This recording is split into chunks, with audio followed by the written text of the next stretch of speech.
El amor por el medio ambiente y su preocupación por preservar nuestro planeta son los motores de su vida. Diego Ferraz, más conocido como Ecodiucu en redes sociales, es un ambientólogo y oceanógrafo que a través de las redes divulga noticias sobre el medio ambiente. Desmiente bulos, nos da consejos para que cuidemos de nuestro planeta y seamos más ecológicos. Hola Diego, ¿cómo estás? Bienvenido. Muy buenas, ¿qué tal Marta? ¿Cómo estáis? Un gusto saludarte, encantada. Cuéntanos de dónde viene justo esa pasión que contaba cuando te presentaba por el medio ambiente y a qué debes tu nombre en las redes. Pues la pasión yo creo que viene desde pequeño, simplemente me gustaba pues el tema de la playa, el monte, estar en la naturaleza siempre y luego poco a poco pues he ido formándome, ¿no?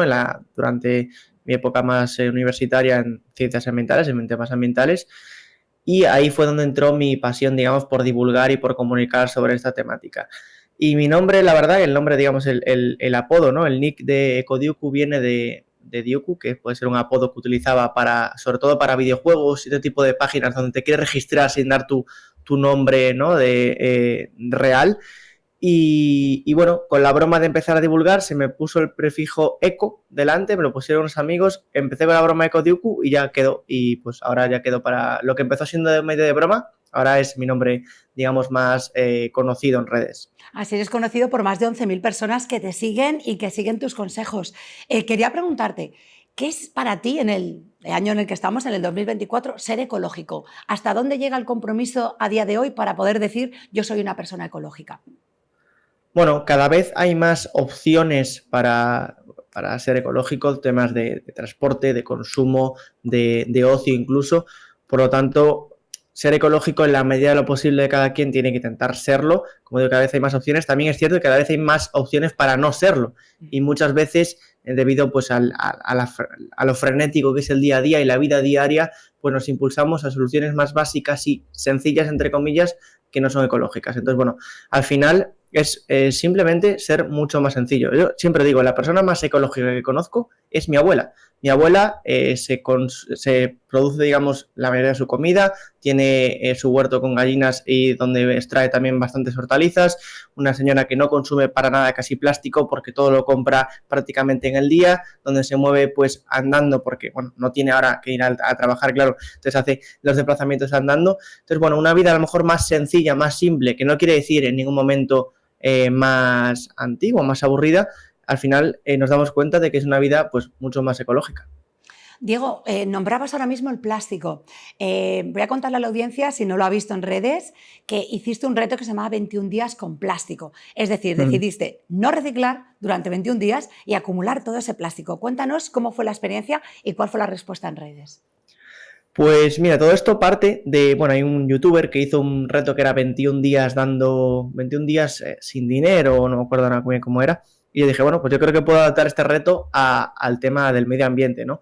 La idea, el objetivo era concienciarme yo y a la gente de la cantidad de plástico que se genera, porque claro, a día de hoy, o sea, lo que hacemos, si tú consumes, pero lo separas, ¿no? Lo dejas en el contenedor amarillo, como que vas perdiendo la cantidad, ¿no? La idea que tienes en la cabeza de cantidad de plástico que generas.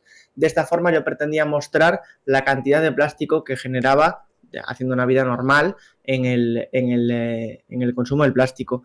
La respuesta, bueno, fue positiva. Es cierto que luego me daba un poco de reparo al mostrar la cantidad de plástico que tenía, que al final era una bolsa grande en la que yo tenía que llevar a todos los lados, como para castigarme, entre comillas. Al final, bueno, era un reto, era simplemente una forma de mostrar, digamos, de concienciar a la gente y espero que haya tenido resultado. Bien dices, Diego, que a veces no somos conscientes y creemos que el paso de reciclar es el paso más ecológico, pero el paso de no consumir ese plástico es el más ecológico, ¿no? Eso es cierto que muchas veces se dice que el mejor residuo es aquel que no se genera. Si nos vamos a las famosas 3 Rs, ¿no? de la ecología, hablamos de reducir, reutilizar y reciclar. El reciclar, en este caso el separar, porque hay que destacar que reciclar per se no lo hacemos en casa, sino que separamos los residuos y se reciclan posteriormente en una fábrica, en una industria.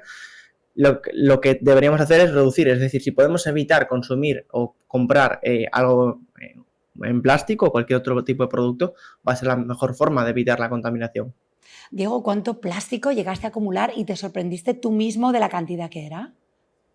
A ver, llegué a acumular una bolsa de lo que es una bolsa de plástico grande, también es cierto que, claro, muchos eran pequeños envoltorios que puedes aplastar y apilar, intentar aplastar todo el plástico. Entonces, bueno, una típica bolsa de la compra de plástico grande, pues todo eso bien lleno. No lo llegué a pesar, la verdad. Me llegué, digamos, a ver, al final también yo intenté actuar de forma normal, es decir, no actuar como una persona que no consume mucho plástico, pero al mismo tiempo ya tengo innatamente, entre comillas, una concienciación de no consumir plástico. Entonces entiendo que una persona, vamos a decir, de la media, consumiría un poquito más de plástico. Al final también es cierto que, claro, muchas veces pues me invitaban a comer a algún lado, iba no sé dónde. Entonces, si voy a un restaurante, por ejemplo, no le voy a pedir el envoltorio, el plástico en el que han llevado la comida. Entonces, bueno, había un poquito de mini trampa también al final. O sea que seguramente era bastante más plástico del que acumulaste. Eso es. Diego, hay gente que no cree en reciclar o que no recicla en casa directamente. ¿Qué le dices a esta gente? Bueno, al final yo siempre lo que digo, que este tipo de cosas ya tienen que ver más con el civismo que con el medio ambiente en sí. Es decir, el tema de reciclar es algo que está muy bien, que se habló mucho a principios de los 2000, que debemos tener ya interiorizado y pasar a la siguiente cosa. Es decir, no podemos seguir hablando en 2024 de si reciclar o no reciclar. Es algo pues como el tirar la basura a un contenedor, nadie se le ocurriría tirar la basura en la calle directamente, por reciclar es exactamente lo mismo. Esto es un acto de civismo y tenemos que ver otras medidas que son más eficientes para cuidar el medio ambiente y para luchar contra el cambio climático. Yo he vivido muchos años en Estados Unidos y me he encontrado, Diego, situaciones que creo que aquí en España no se dan mucho, pero he conocido familias enteras de 4 o 5 miembros de la familia que no tienen vajilla o no la usan y directamente cada día usan platos, vasos y tenedores de plástico desechables a diario. O sea, esto era una realidad que vi en Estados Unidos en mis muchos años que pasé allí y que fue algo que, claro, piensas que en España lo hacemos mal, pero hay países donde lo hacen bastante peor, ¿no? Eso sin duda, siempre va a haber alguien que esté peor y siempre habrá alguien que esté mejor. Al final es así, es una pena que haya, sobre todo, pues Estados Unidos es un país tan grande y de las principales potencias mundiales que tenga este tipo de comportamientos tan antiambientales. ¿Nos podrías contar cuál es el bulo más grande que tú crees que circula y que hace mucho daño con respecto al medio ambiente? Bueno, referentes al tema del cambio climático, hay bulos que podemos estar aquí horas hablando. Yo creo que todos son igual de importantes porque todos afectan al final al tema de crear una conciencia ecológica. Yo creo que el negacionismo, lo más importante, no es un bulo en sí, sino la mutación de los propios bulos. Antes hablábamos de negar el cambio climático, ahora estamos viendo más el retrasar la acción climática. Es decir, lo que antes era negacionismo, ahora se llama retardismo, porque la gente que negaba, ya no se puede negar porque es una evidencia clara y que la vivimos prácticamente día a día, lo que pretenden hacer es retrasar la acción climática. Es decir, no es para tanto o no nos afecta o nos vamos a adaptar y no hay que hacer nada. Entonces, en ese no nos va a afectar, lo que quieren hacer es retrasar las acciones que debemos tomar a más tarde. Mientras tanto, pues seguir sufriendo las consecuencias. Por tu experiencia, Diego, y todos los estudios que tienes, ¿cuál dirías tú que es la urgencia más importante con respecto al cambio climático que nos enfrentamos en nuestro planeta a día de hoy? Bueno, la urgencia es sin duda reducir las emisiones de gases de efecto invernadero, de CO2 y de metano principalmente, pero reducir este tipo de emisiones que lo que hacen es provocar esa alteración en el clima, ese calentamiento global, que luego se viene a traducir no solo en aumento de temperaturas, que son graves concretamente en España, porque ya es un país cálido y principalmente seco, temas de olas de calor, etcétera, sino también los propios fenómenos meteorológicos extremos que se generan derivados de este cambio climático, que bueno, pues ya hablamos de destrozos económicos, de destrozos en la naturaleza, problemas de biodiversidad, etcétera, etcétera. Entonces yo creo que eso es la máxima urgencia, la de reducir emisiones de gases de efecto invernadero, CO2 y metano. Y bueno, hay muchos aspectos, pues tema de transporte, tema de energía, tema de alimentos también. Entonces bueno, ahí es donde debemos centrar todos los esfuerzos. Eres un experto, Diego, en los océanos. ¿Cómo está la situación en ese campo? Pues los océanos, la verdad que son los grandes olvidados. Somos animales terrestres y por tanto pues nos fijamos siempre en lo que pisamos, que es el continente. Sin embargo, los océanos nos llevan, digamos, salvando la vida, perdonando la vida desde hace bastantes años. Los océanos llevan absorbiendo prácticamente el 90% del exceso de calor que hemos generado. Son los principales sumideros de gases de CO2, es decir, como que sirven de efecto bueno, para parar o para detener o para mitigar todo ese calor. Y el problema es que se están acidificando debido a ese CO2, ese exceso de CO2 en la atmósfera. Los océanos van captando más y más CO2, se van acidificando y van alterando sus ciclos biogeoquímicos. Esto supone que digamos, bueno, la fauna marina, ¿no? Todo el ecosistema marino está en peligro por la formación de esqueletos calcáreos, los esqueletos de los animales, que muchas veces son la base de la cadena alimentaria, y eso produce problemas en el resto. Entonces, los océanos están en una situación crítica, lo que pasa que como no los pisamos y no los conocemos, que ese es un problema, no conocemos bien toda la dinámica de los océanos, no le prestamos tanta atención. Es un problema importantísimo, como bien dices, como no es tan visible y no está tanto en el día a día, se nos olvida, ¿no? ¿Cuál sería para ti la red social en la que más circulan mentiras acerca del medio ambiente y del cambio climático? Pues bueno, a día de hoy, desde los últimos cambios que ha habido en algoritmo y de propiedad, es Twitter. Bueno, Twitter X, lo que era Twitter, desde el cambio a la nueva, digamos, propiedad de Elon Musk, el dueño de SpaceX y de Tesla, etcétera, ha habido un cambio radical a abrir, digamos, a comentarios negacionistas, a desinformación. De hecho, bueno, esto está recogido por varios informes de varias agencias que hacen estudios sobre este tipo de desinformación y sitúan a Twitter como la principal, no solo donde más desinformación hay, sino donde menos combaten la desinformación. Luego, obviamente, hay desinformación en todo, no es algo específico. TikTok también tiene bastante desinformación, Instagram también, y luego podríamos hablar del problema de las que ni siquiera se sabe cuánto hay. Porque en este caso sabemos de las que hay, pero en el caso de Telegram, por ejemplo, que muchos son grupos privados, grandes grupos privados, o incluso WhatsApp, no sabemos lo que está pasando ahí dentro. Exactamente, por grupos privados de WhatsApp se puede compartir muchísima desinformación y, como tú bien dices, Diego, es imposible de controlar, ¿no? O sea, es esa información de alguien que crea un bulo y lo comparte. Como usuaria de redes, y como puede ser mucha de nuestra audiencia, ¿cómo podemos hacer, Diego, para discriminar qué tipo de información es fiable o no? ¿Qué nos aconsejas hacer para sospechar sobre una información, para saber si puede ser un bulo o no? Bueno, lo primero, ver si esa fuente, digamos, esa cuenta es una fuente oficial, es un medio de comunicación fiable o es simplemente un usuario aleatorio de esa red social. Ahí ya nos podría dar una indicación de qué estamos esperando. Si es una fuente oficial, bueno, vamos a darle un poco de veracidad, aún así podemos ver más fuentes y consultar más fuentes. Si es un usuario, digamos, aleatorio, tenemos que ver si adjunta alguna fuente.